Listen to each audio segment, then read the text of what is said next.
Hi guys!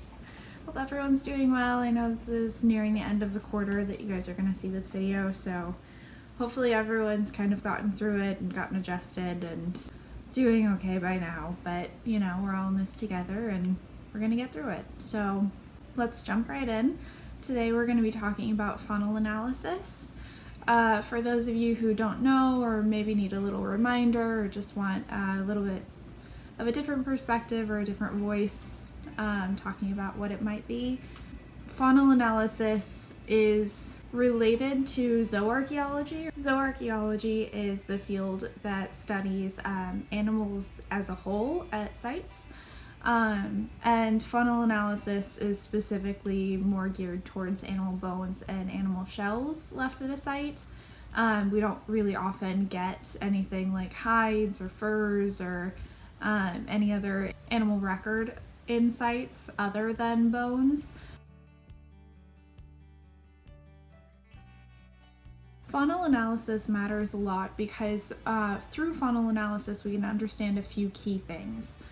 The first would definitely be that you can understand the environment better. Obviously, environments change through time, both naturally and through human processes.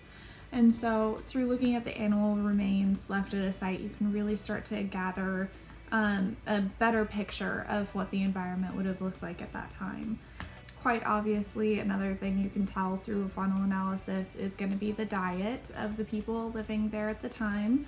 Also, depending on how the bones were cut, if they do have cut marks on them, you can really start to understand the kinds of tools that were used.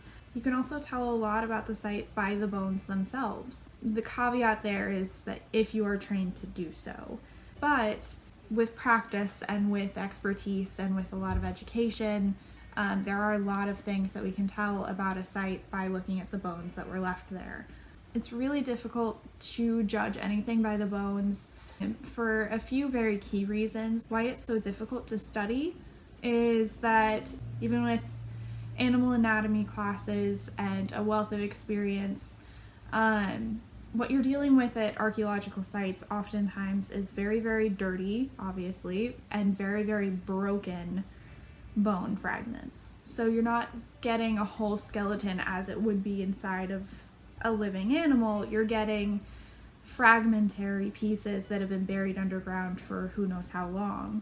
A lot of bones can also be missing depending on the animal's life, how it was processed after it was alive, and the activity of the site. There's varying levels of what we have left. So from those fragments, it can be really, really difficult to ascertain not only the type of animal it came from, but also where in the body it was. There's also very helpful reference collections and a lot of like museums or labs to be able to compare different bones to different full skeletons of other animals to try and figure out not only what kind of animal the bone might have belonged to or where in the body it might have gone.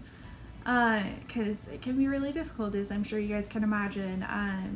Things like skulls or spines or hip bones can be really easily placed, but when you have a bone that looks like a cartoon dog bone at varying sizes, it can be kind of really difficult to figure out not only where in the body it's supposed to be, but also what kind of animal it came from. So we are very lucky that those things like the reference collections and study collections exist, because it's very, very beneficial if you don't know to be able to have that comparative collection to study it from or compare it to. So faunal analysis does do a multi-step system.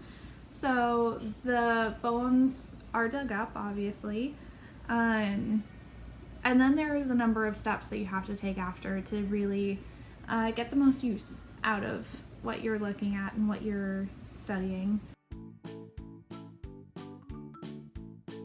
So we do have to classify them into an element if possible, and an element is just kind of a fancy way of saying where in the body it was located. As I talked about a little bit ago, some things are really, really easy to place, such as, you know, skull, teeth, but with some it can be a lot more difficult, and that's again why we have those reference collections to be able to go off of. And next, if possible, we'd like to classify them into taxons. So taxons are what kind of animal it was. So think about it as in there are multitudes of types of fish.